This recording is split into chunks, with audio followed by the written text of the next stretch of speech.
রয়েছে প্রস্তুতির ঘাটতি, কাজেই স্বল্পোন্নত দেশ এলডিসির তালিকায় থাকতে হবে আরও অন্তত ৩ বছর। এ লক্ষ্যে আন্তর্জাতিক অস্থিরতা, বাংলাদেশের তথ্য বিভ্রাট সহ নানা যুক্তি তুলে ধরে জাতিসংঘে আনুষ্ঠানিকভাবে আবেদন করে বাংলাদেশ যাকে ইতিবাচক হিসেবে দেখছে জাতিসংঘের committee for development policy CDP.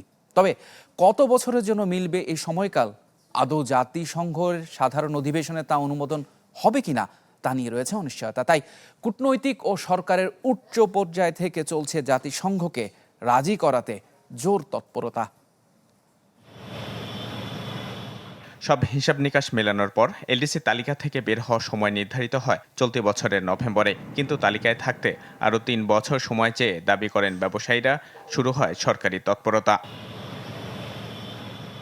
যার প্রেক্ষিতে বাংলাদেশের আবেদন বিবেচনার প্রাথমিক আশ্বাস দিয়েছে জাতিসংঘের committee for development policy CDP. তবে বাংলাদেশের প্রস্তুতিকাল কত বছরের জন্য বাড়ানো হবে সে বিষয়ে মিলেনি সুনির্দিষ্ট সুপারিশ।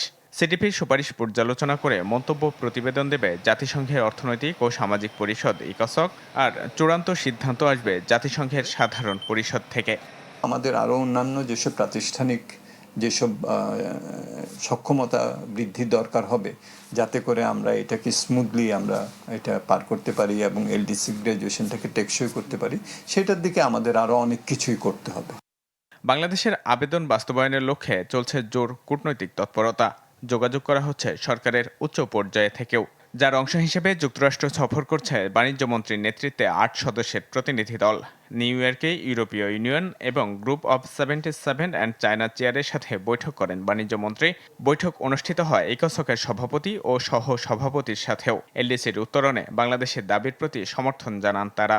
এলডিসি উত্তরণের জন্য যে সময় চাওয়া হয়েছে এটা একটা ভালো দিক। আমি মনে করি, আমি নিজেও এটার সাথে ইনভলভ ছিলাম।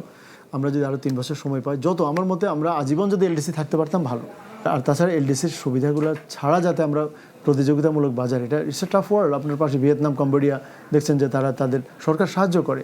চায়নাতে সরকার নিজে পোর্টে এসে সরকার গ্যারান্টি দেয় যখন আপনি কম্পিট করেন ইন্টারন্যাশনাল টেন্ডারে। এটা আর্থিক খাত হোক, সেটা রাজস্ব খাত হোক, বিভিন্ন যেসব আমাদের প্রাতিষ্ঠানিক সক্ষমতা বৃদ্ধির যেসব ব্যাপারগুলি আছে, যেসব পাবলিক সার্ভিস ডেলিভারির সাথে সম্পর্কিত যেসব সংস্কার আছে, এগুলো তো আমাদের নিজেদের দরকার।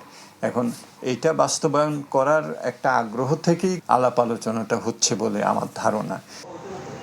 2018 সালে আনুষ্ঠানিক উদ্যোগ নেওয়ার পর চলতি বছরের নভেম্বরে এলডিসির তালিকা থেকে বের হওয়ার কথা ছিল বাংলাদেশের।